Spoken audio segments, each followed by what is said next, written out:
you remember the first time you stepped into an arena to witness a collision of good versus evil? The excitement in the air,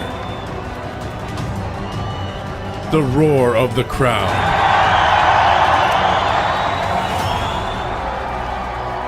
and of course, the blood. It's time to relive those memories big time. A historical wrestling lesson taught by your professors, the legendary Terry Sullivan and Supermouth Dave Drason. Rocks TV and International Big Time Wrestling present Big Time Memories. Hello everyone, Big Time Memories is back. I'm Terry Sullivan. This, of course, is the inimitable Dave Drason, photographer extraordinaire, manager extraordinaire. Write that check out to me now. Does anybody got a dictionary? I got to look up that word. We are back again, and it's our goal to entertain you with stories from the past of America's super action sport, professional big-time wrestling in the Michigan, Ohio area, as it was back in the 70s when we were raising heck there too. Yeah. Right? Oh, God, those are fun times. I mean, every time, we do one of these shows, our comments and, that people send us, saying that we're bringing back memories that they long forgot about. And it's the same with us. Yeah, I mean, like I said before, there's times that, we do our research and, we interject our stories, but there's times that you just surprise the heck out of me with, I'm learning something on every one of these shows that we do. Same with you, yeah.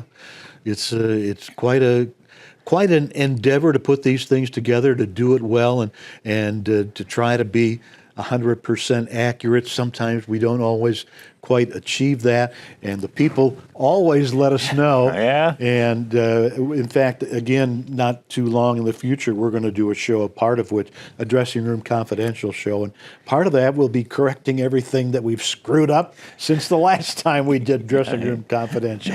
So stay tuned for that as we set the record straight. Yeah, but today's episode, we did one, I think it was in season 1, we did an episode on this gentleman's father.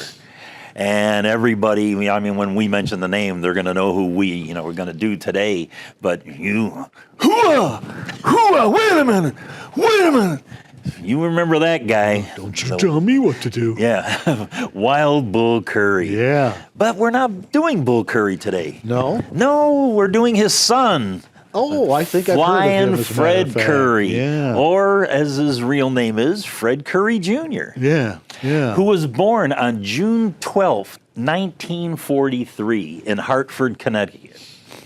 And as a young kid, with a father who's such a big name in the sport of professional wrestling, Fred was a great athlete, middle school, high school.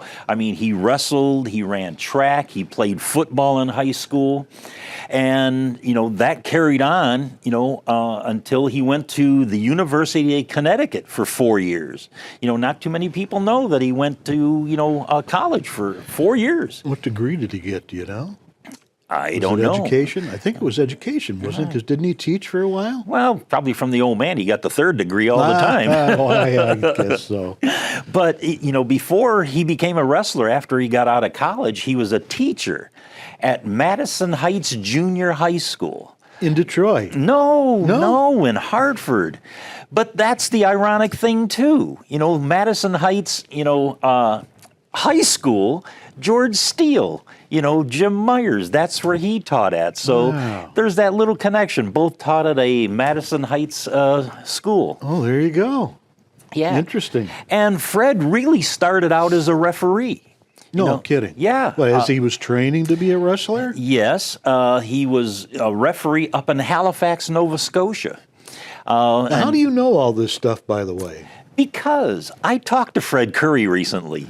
You did? Yeah, besides our regular research that, we did on him, I called him up and said, hey, we're going to feature you on Big Time Memories, an episode this year. He says, what's that? Yeah, no, he watches, quite often, his kids, show him.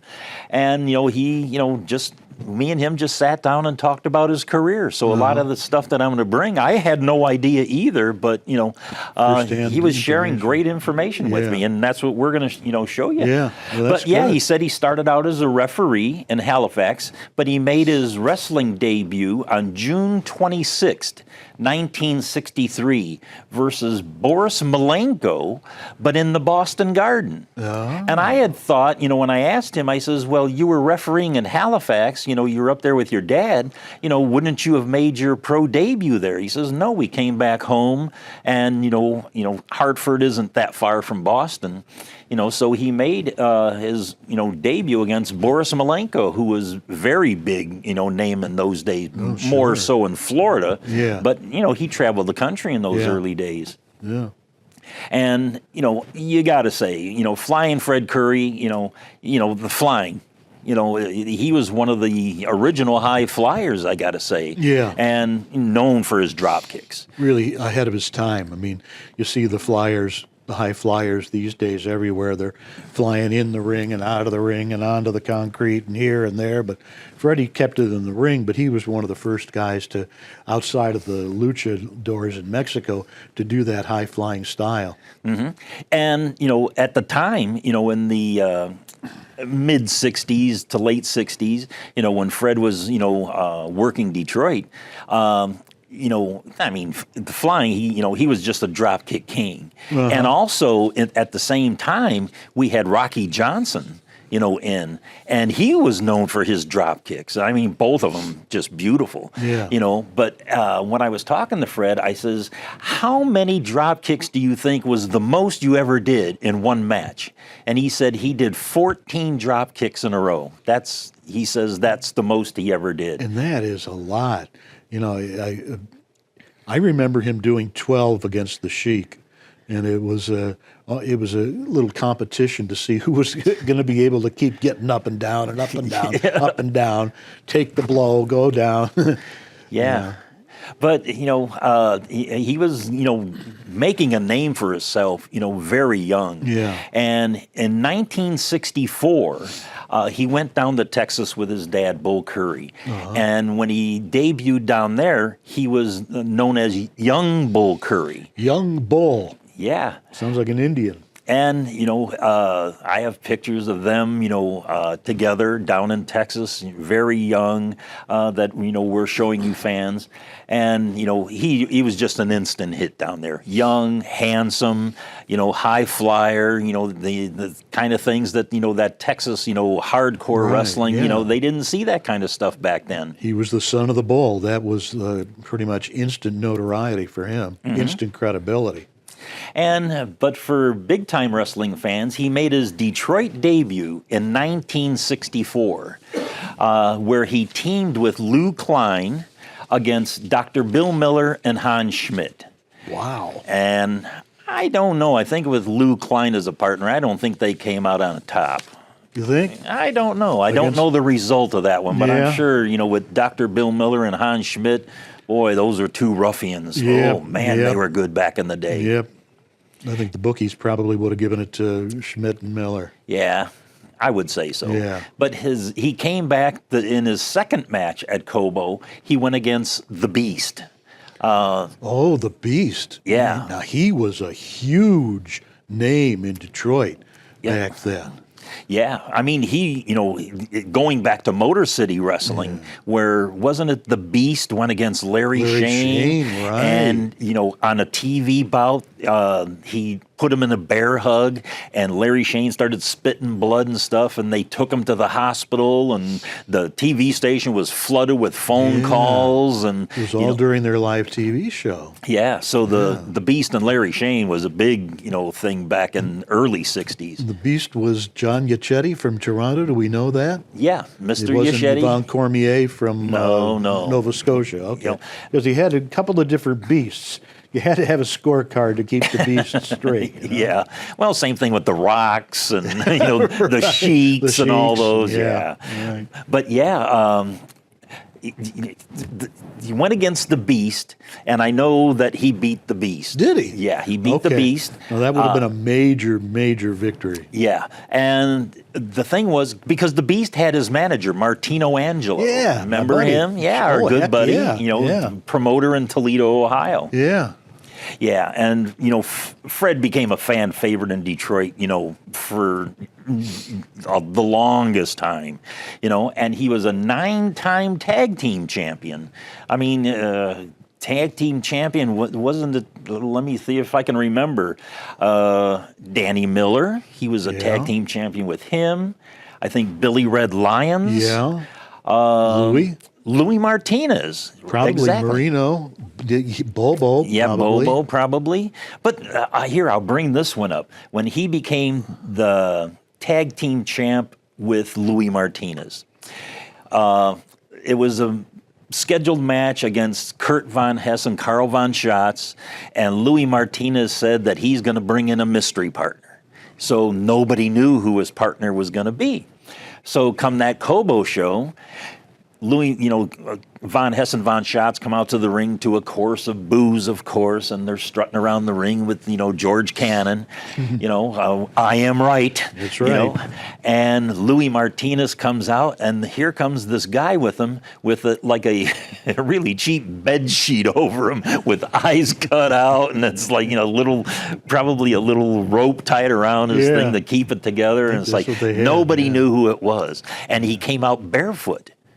So, who could this be? Barefoot? Yeah. Nobody. Yeah. So anyway, the bout starts and boom, boom, boom. And I think Louis was getting, the worst of it. Von Hess and Von Schatz teaming up on him and stuff. And finally, Louis made the hot tag to Fred. The mystery partner, darn it, I gave it away too early. Yeah, but he comes in and starts boom, boom, boom, drop kick, and pins they became champions, and then they take the bed sheet off him, and it came out to be Fred Curry. So that was a really great one. Yeah, they couldn't really have him wear his boots. Remember the emblem on his boot? Yeah, because there wasn't the wing. The wings on there. Yeah. So people would have known who that was. So, the sheet match and, multi-time champion, but never became a singles champion here. No. I think what Fred told me is that the only singles champion that he ever had, I believe, was in Hawaii. Uh-huh. He was a champion in Hawaii. But I remember this one, too. I mean, always fun to photograph Fred. Good guy, in the dressing room. And, when I became a manager, I was working for George Cannon's Superstars of Wrestling in Canada. And he brought Fred Curry in. So I'm trying to remember who I was managing at that time. It was either Hartford Love, Bruce Swayze, or Eric the Red. And they always had one of these main event TV bouts at the end, so they gave fans, something really good. And I believe it was Eric the Red going against Fred Curry, and I'm in Eric the Red's corner.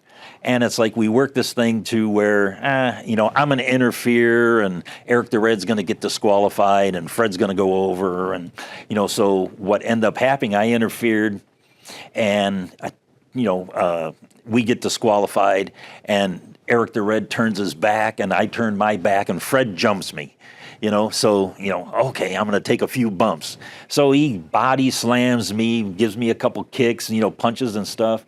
And then I says, throw me into the corner, but you want to be thrown into the corner towards the TV cameras, so they can, fans can see. And I always did the, flip in the corner and get my feet tied up. Fred can give me a couple kicks. Well, stupid Fred, he takes me and whips me into the corner where the fans are. Uh-oh. I go upside down, and the next thing I know, boom! Some old geese in the front row came with his cane, and he whacked me upside the head big time. And it's like, I just unhooked my foot really quick and rolled, and, to get the heck out of there. And it's like, the next TV taping that we had, because we'd tape multiple shows in, one day, So I was, I challenged that old geese. I bet you did. But then there was all these other fans there, but it's like, I had to watch myself stay out of that, because I was going to cane out from under him and went right after him. Yeah, so I always thank Fred for that one. People always, that is the way it was back then. People believed for the most part. Yeah. And they really bought into what was happening as serious, serious stuff. And they would get upset, they would cry, they would scream and yell and curse and attack. Exactly. Sometimes, how many times, did they try to get into the ring? Yeah. And they never walked out. Yeah. At least that was my experience. Yeah. But, for me as a manager, and you're the guy outside the ring, you're an easy target. You're sure, because you have your back to the people. And, me at that time, I was like 140 pounds. I remember. They can whoop the heck out of me easily, Yeah. But, the riots and all that other stuff that we caused, it was all great. Great memories. I'd do it again. Did you talk to Freddie at all about the time he spent in Madison Square Garden in the New York territory or Hawaii? Hawaii, he said that was one of his favorite places to work. Yeah. Really didn't say much about New York at all. Yeah. But he really loved, Hawaii because it was the stopover between going to Japan. And when you go to Japan, you're really revered there and treated well, and, you make good money too over there. You want to make sure when you get to Japan, you've got a beautiful tan. Yeah. So you stop off in Hawaii, maybe wrestle a night there for Ed Francis, and away you go. Yeah. Right. Yeah, and especially in Hawaii, you always get a lei. The wreath I'm talking about, you savage little beast.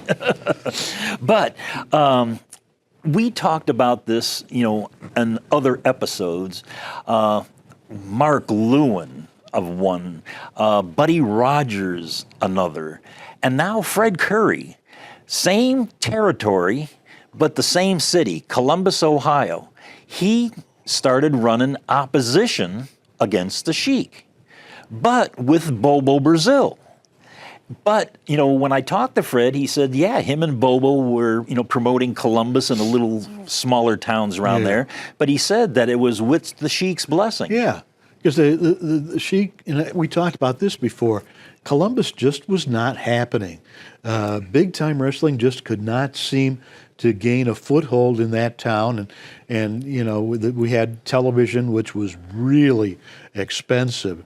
So, and usually television didn't last for very long because you're spending so much money on television, then going to the arena and you're not making that money back. Yeah. So then you have to make a decision.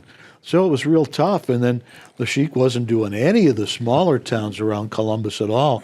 So Fred lived in Columbus, and Bobo was being a big, huge star. Why not? And so I think that's the arrangement they had. Yeah, and they did it for a while, but like you said, tough nut to crack there, and I think they folded up shop, and but I'd have to look at results and see what guys that they were using. If it was with the Sheik's blessing, they probably used a lot of the big time wrestling stars. Well, he had a lot of people he used, like Bobby Golden, Bull, when Bull was around. Thunderbolt Patterson was friends of both Currys.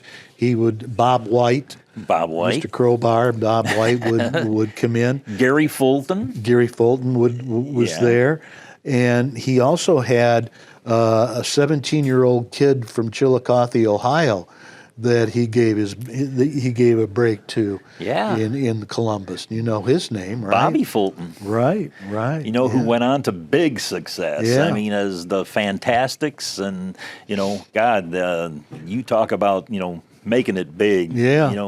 God bless him. These days, Bobby Fulton is getting all sorts of accolades for drawing. Run a couple of shows in the past couple of months, drawing some of the largest independent wrestling crowds in the entire country. Yeah, God bless him. I mean, he's had a rough last couple of years with, cancer and, shoulder surgery and, broken arm and, heartbreak because all those little teeny bopper gals that, followed them around when they were the Fantastics when they were, 18, 20 years old. Yeah. Well, now they're 60, 65 and then walkers and stuff. And it's trying to chase after him with the walker. Yeah. But, yeah, so...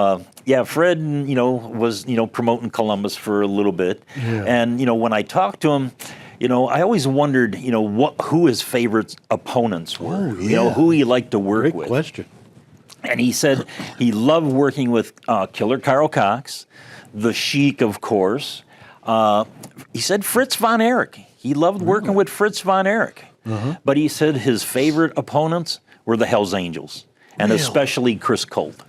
Now, I can see why. Yeah, because the styles are similar. Yeah, and to me, I may have said it on this show, but I always said it, to other wrestling fans and stuff, that I think Chris Colt is the most underappreciated wrestler in history.